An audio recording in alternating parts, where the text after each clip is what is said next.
Infowar, a guerra de narrativas. Por que será que o Pentágono, tão preocupado com o orçamento militar americano, está tão preocupado com este conceito agora? E não só com Infowar, hoje nós temos a Cyberwar, a Netwar, são vários conceitos para lidar apenas com uma única questão. Não apenas a informação, não apenas aquilo que você lê nos jornais, mas aquilo no qual você acredita. Isso é uma coisa completamente diferente, é um outro nível agora de informação. Portanto, eu costumo traduzir esse termo Infowar mais como guerra de narrativas do que propriamente de informação. Você já reparou como a palavra narrativa, de repente, se tornou um dos termos mais usados no nosso vocabulário corrente para assuntos do dia a dia? Isto se dá por um fator muito simples, mas ao mesmo tempo muito complexo. A narrativa é um misto não só de crenças, não só de informações, não só de valores, mas a organicidade de tudo isso, ou seja, aquilo que vai ser um bloco de conhecimento, de valores, de questões que vão da religião até a política, unidos em um único bloco. Você já reparou como no final das contas, todos os jornais hoje, eles estão muito mais preocupados em te vender uma narrativa do que um fato? Quando você entra, pode escolher qualquer jornal, quando você entra ali na homepage de um jornal, seja Folha, Globo, Estadão ou qualquer jornal americano, inglês, francês, italiano, você pode escolher qualquer um que você quiser, da grande mídia. Ele tem sempre um modelo estruturado de editoria para te mostrar, às vezes, as mesmas notícias, de forma na qual você acredite que há um vilão e um mocinho. Sempre aquele que ele considera um vilão. Sempre aquele que ele considera um mocinho. Não importando o que aconteça. Se de repente aquele herói de um jornal é pego fazendo uma coisa errada, você vai ter uma narrativa com as palavras cuidadosamente escolhidas. Tudo bem escandidinho, para dar a impressão de que não foi bem assim. Da mesma forma, as notícias colocadas contra o inimigo serão sempre aboletadas de adjetivos.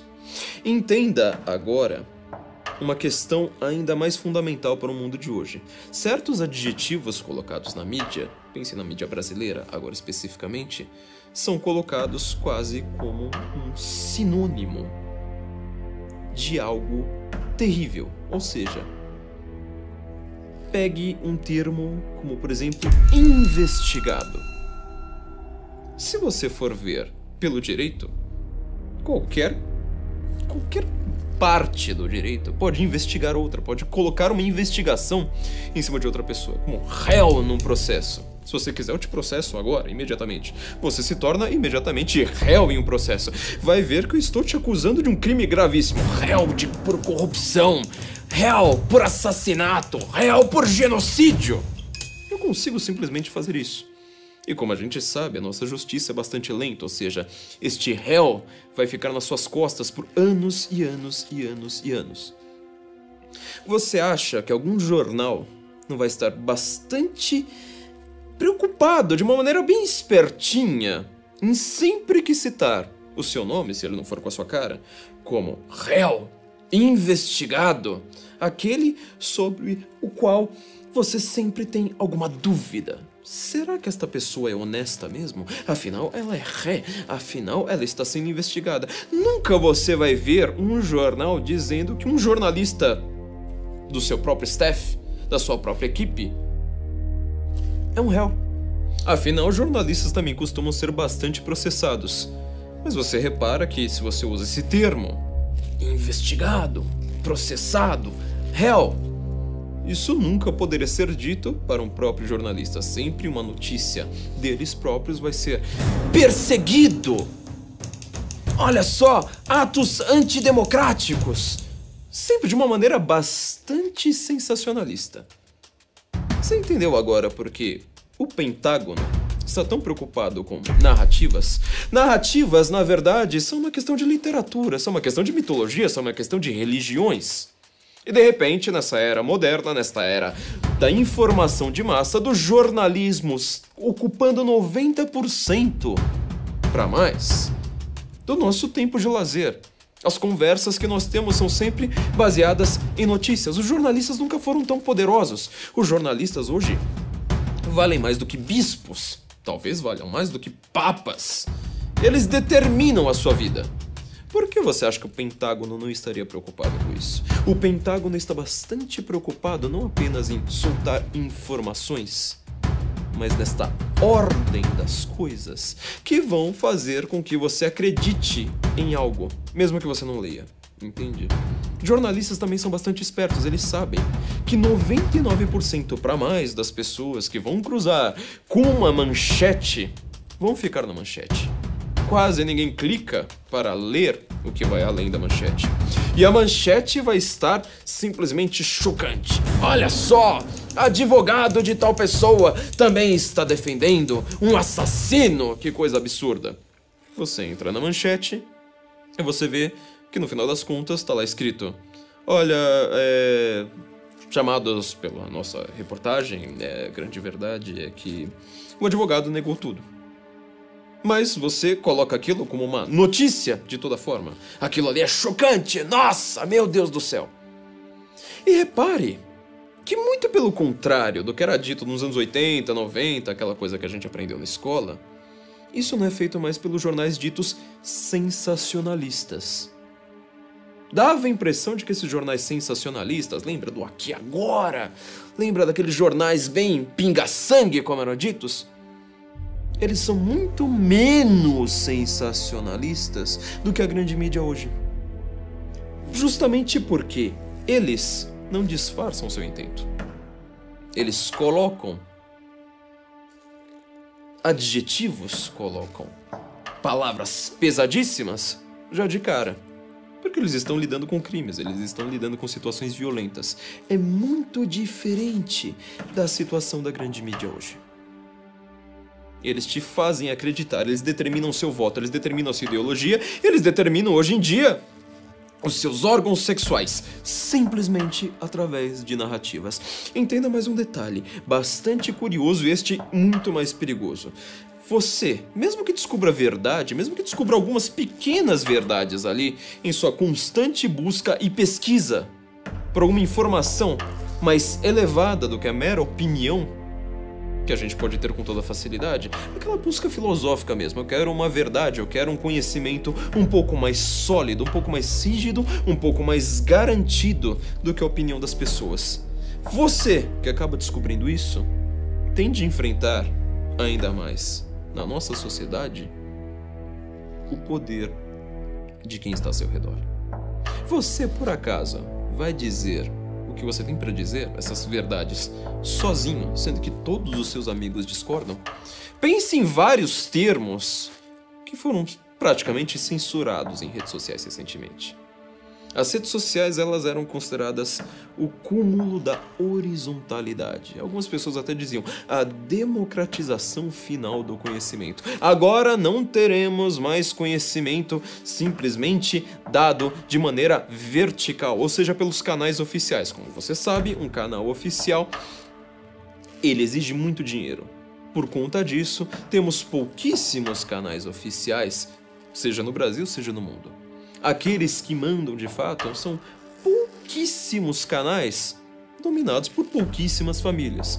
Em países de centenas de milhões de habitantes, basicamente 6, 7, com sorte, muita sorte, 8 famílias ali disputando os corações das pessoas.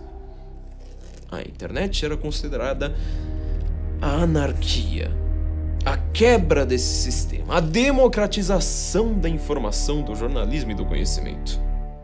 De repente, você reparou que, a partir de 2016, quando Trump foi eleito, e não só Trump, devemos lembrar, foi a maior vitória do Partido Republicano em quase 90 anos. Ou seja, os republicanos não apenas chutaram Obama, eles ganharam a Câmara, eles ganharam o Senado. Foi uma vitória landslide. Simplesmente uma vitória de lavada. De repente, Passaram-se 3 semanas, foi isso que eu disse no livro Inquérito do Fim do Mundo.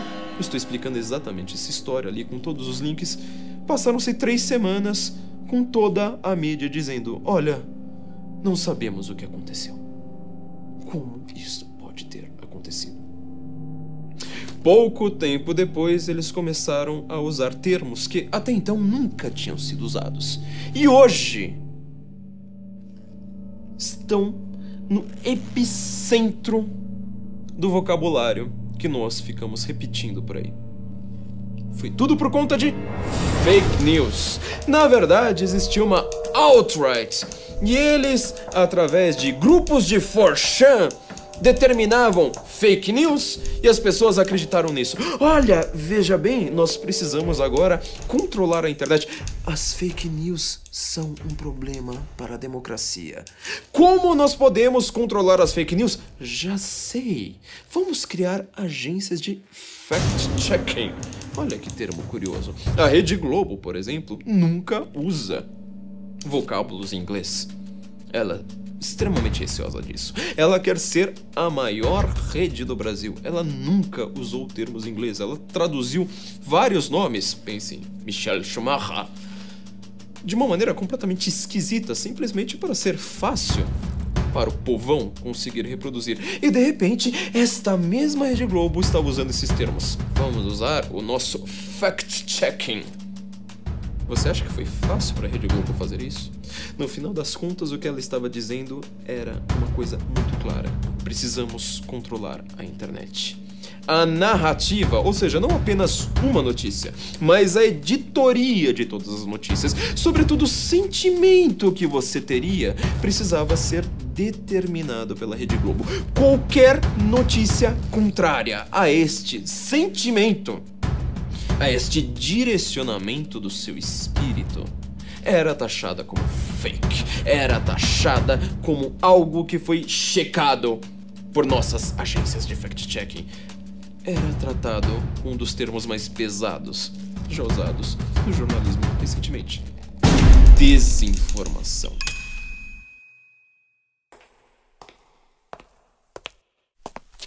Um lembrete para você. No nosso segundo episódio, no dia 5, nós vamos analisar a maior fake news da história da grande mídia brasileira. Não perca. Desinformação. Aquilo que apenas a União Soviética fazia. Nem mesmo a CIA, que cunhou termos como teoria da conspiração justamente para encobrir ali os seus atos, nem mesmo a CIA era muito boa em praticar desinformação. Afinal, seus inimigos, o bloco soviético, não tinha uma informação, uma narrativa correndo longe dos órgãos oficiais. Era muito diferente para os soviéticos. E os soviéticos praticaram desinformação, ou seja, peças plantadas na grande mídia justamente para te conduzir a um sentimento completamente diferente do esperado. E agora este termo pesadíssimo é usado contra nós. É usado contra qualquer pessoa na internet. Entenda que, na verdade, a narrativa é uma das questões mais discutidas hoje na teoria literária. Quantos críticos literários você conhece? Quantas pessoas são estudiosas de literatura profissionalmente, ou seja, fazem a sua vida, o centro da sua profissão, baseado no estudo da literatura? São raríssimas, eu aposto. Só que estas pessoas determinaram exatamente como nós iríamos pensar. Isso tem uma longa trajetória. O século XX, na verdade, foi um século dominado. O Ocidente, ao menos, foi completamente dominado neste século por algumas questões que nos parecem estranhas ou talvez abstratas. Por exemplo, a linguística, a psicanálise, algumas formas ideológicas de interpretação da realidade extremamente reducionistas, simplificadoras mesmo, para que todos acreditem em algo simples e digam que são cientistas. Eu acredito em especialistas. Reparou como todas essas palavras têm um peso psicológico absurdo? Acredite na ciência. Eu acredito na ciência. Eu sigo os especialistas. Quantas vezes você viu isso no Twitter simplesmente na última semana? Você vai discutir política ou questões simplesmente cotidianas no grupo de WhatsApp com a sua família, e o que você ouve é exatamente isso. Eu acredito na ciência. Eu acredito em especialistas. Se você perguntar para essas pessoas o nome de 5 cientistas no mundo, elas gaguejam antes de chegarem no segundo. Elas não sabem simplesmente nenhuma publicação acadêmica que publique artigos científicos nos quais eles dizem acreditar. É exatamente o contrário. A ciência, que é um conhecimento sólido, difícil, é uma técnica de descoberta baseada na dúvida. Baseada justamente em você duvidar de outro cientista. Pense em qualquer grande cientista na história. Ele dificilmente concordou com seus pares. Exatamente o contrário do que dizem hoje. Ele não confiou em especialistas. Por isso, ele produziu isso que é chamado academicamente de salto epistemológico, de uma quebra de paradigma. Ele pensou de uma maneira diferente. Todos os especialistas daquele momento estavam dizendo uma coisa, e ele resolveu pensar o oposto. Isto é ciência. O que as pessoas estão dizendo hoje é justamente o contrário, ou seja, elas usam a palavra ciência repetidamente. Ciência é isso, ciência é aquilo, eu confio nos cientistas. Olha, os cientistas estão dizendo isso, segundo os cientistas, as agências de fact-checking garantem que esta coisa que você está dizendo não é confirmada por cientistas, não há provas científicas e tudo... Você já reparou como isto é esquisito? Como isto é uma coisa que não cabe num diálogo comum entre pessoas? Ninguém está discutindo isso o tempo todo. Aliás, cientistas dificilmente estão discutindo essas questões e saem do laboratório dizendo, olha, os cientistas dizem e os especialistas dizem, olha, confie na ciência, assim por diante. Isso é uma coisa quase de sitcoms. Isso é uma coisa ridícula. Isso é uma coisa de séries de comédia, de clichês e caricaturas que nós fazemos de cientistas malucos. Isto não é ciência. Isto é justamente o que os antigos já sabiam. Isto é retórica. Pense enquanto um político, ao fazer um discurso, ao fazer uma promessa, ao aparecer com manguinhas puxadas na frente da TV para demonstrar que vai trabalhar arduamente, como se um político tivesse um trabalho manual e não intelectual, e não trabalho de palavras, como ele, na hora de falar com você, meu querido eleitor, ele não está justamente repetindo diversos vocábulos bastante simples. Afinal, ele está falando com o povão. Estamos numa era democrática, uma era de informações para a massa, não de informação de especialistas. Isso é uma aristocracia. A aristocracia é justamente o governo dos especialistas. Nós estamos na era democrática. Isso não faz o menor sentido, você tentar juntar democracia e especialistas. Mas o político ele vai sempre repetir palavras. E palavras fortes, palavras que tocam o seu psicológico sem passar pelo seu racional. A ciência é uma delas. Entendeu? O Pentágono, hoje, quando ele fica tão preocupado em estudos sobre Infowar, sobre essa guerra de narrativas, ele está querendo saber, na verdade, se caso ele fizer uma operação militar na Síria, uma operação militar na Tunísia, um ataque para matar um terrorista, em qualquer país do qual tudo que você sabe é o nome dele. O Pentágono quer saber qual vai ser o seu sentimento em relação a isso. Não que você entenda a geopolítica deste país. Não que você entenda quais são as disputas internas, quais são os povos que estão brigando ali e por qual razão. O que diz a sua religião, o que diz o seu ramo da sua religião, o que diz cada uma das questões históricas. Não, ele quer saber simplesmente qual vai ser o seu sentimento. As pessoas hoje brigam aguerridamente pela Tunísia. Nós dificilmente sabemos em que continente fica a Tunísia, mas isto é a Infowar. Esta é uma das questões mais difíceis do mundo.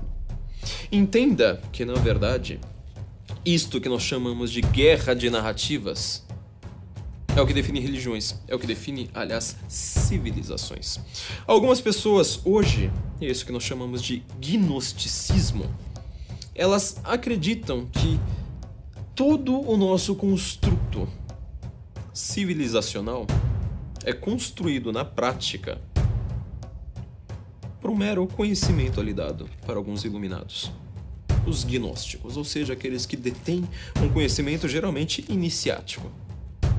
Olha o conhecimento dos cientistas, olha, veja bem, o conhecimento da ONU. Olha só, aqui nós temos o conhecimento daquelas pessoas que são os grandes especialistas do mundo. Você precisa confiar nos jornalistas que têm um respaldo pela grande mídia, ou coisa desse tipo. Este é a forma de conhecimento preconizada pelo iluminismo, ou seja, confie nos iluminados, não confie na realidade, não confie na natureza, confie apenas naqueles que são iniciados. Porque neles você pode confiar. Quando na verdade todo o construto civilizacional que nós temos, ele surge justamente de narrativas. E narrativas muitas vezes mitológicas. Por que mitológicas? Bem, a palavra mitos significa justamente uma história que aconteceu há muito tempo, ou seja, quando você não consegue mais datá-la. Isso é muito importante, porque a questão mitológica ela não é histórica, ela não é alvo de disputa entre historiadores. Ela é uma questão fora da datação científica. Estando fora desta datação, significa que o mito é um arquétipo. Jung entendeu isso até que razoavelmente bem. O mito é um arquétipo. O mito é uma coisa que ela pode te dar. Uma lição de moral. Ela pode te dar um conhecimento empírico, um conhecimento inclusive científico, um conhecimento que ele não está na experiência, ele está simplesmente no entendimento da disputa de forças ali. Pense, por exemplo, na Bela Adormecida. Ela, na verdade, cai em torpor porque uma bruxa quis se vingar de não ter sido convidada para uma festa.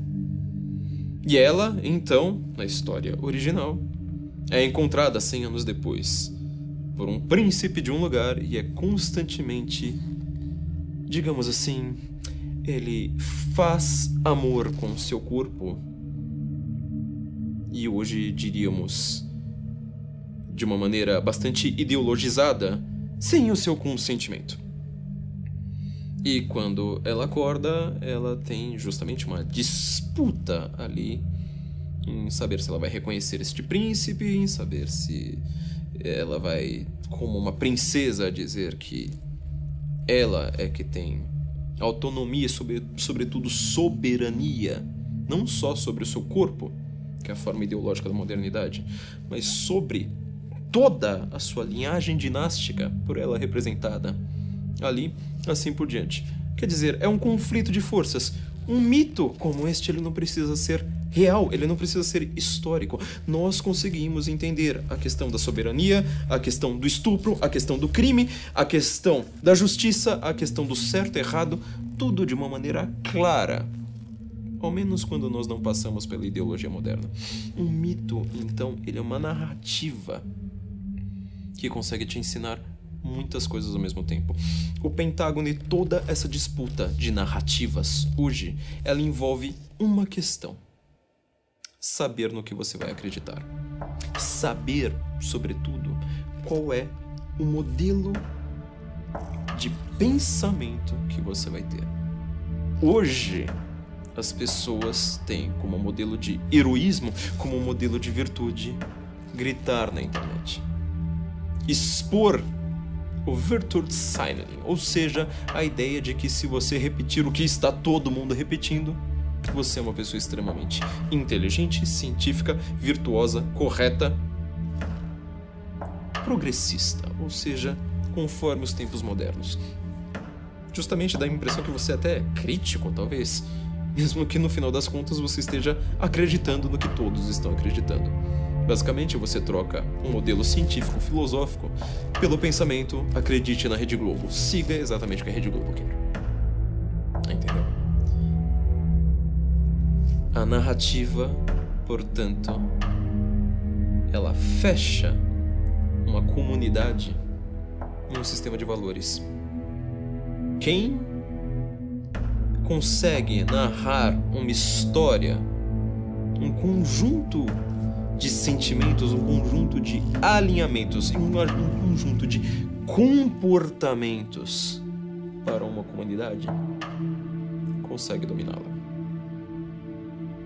Exatamente por isso que hoje a Infowar ela é tão, ou talvez até mais, objeto de estudo do que a guerra cibernética, do que a guerra no campo de batalha. Não adianta mais fazer como a América fez no Vietnã. Ganhar no campo de batalha e perder de maneira retumbante nos jornais. Aparecer como o imperialista, o fascista, o colonialista. Veja como essas palavras são pesadas e usadas o tempo todo até hoje, de maneira completamente refletida. Nós vamos no nosso próximo vídeo fazer um estudo de caso a respeito de uma das maiores batalhas de Infowar, uma das maiores guerras de narrativa que já aconteceu no Brasil.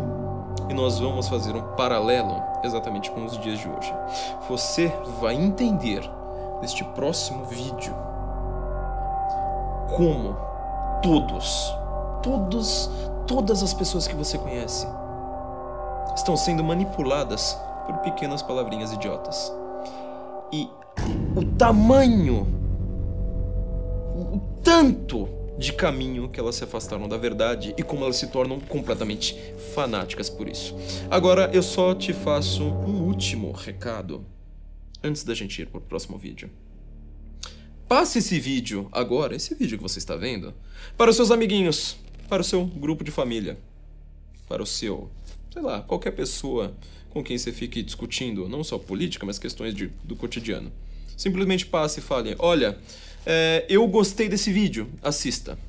Eu te garanto, isso aqui é um experimento científico, eu te garanto, em 5 minutos no máximo, a pessoa vai te responder falando: ah, vídeo desta pessoa, vídeo deste canal, isso eu não assisto. Sabe, porque isso é anti-científico, fact-checking, especialistas, confia na coisa, você vai confiar numa coisa como essa? Quer apostar quanto comigo? Depois você pode até falar pra pessoa, olha, veja o final do vídeo, ele me mostrou exatamente o que você iria dizer. Mas é exatamente isso, essas pessoas se acham extremamente inteligentes, repetindo uma meia dúzia de cacuetes que as mandam repetir. Elas são simplesmente papagaios, com cérebro bem menor do que de um papagaio. Te vejo no próximo vídeo.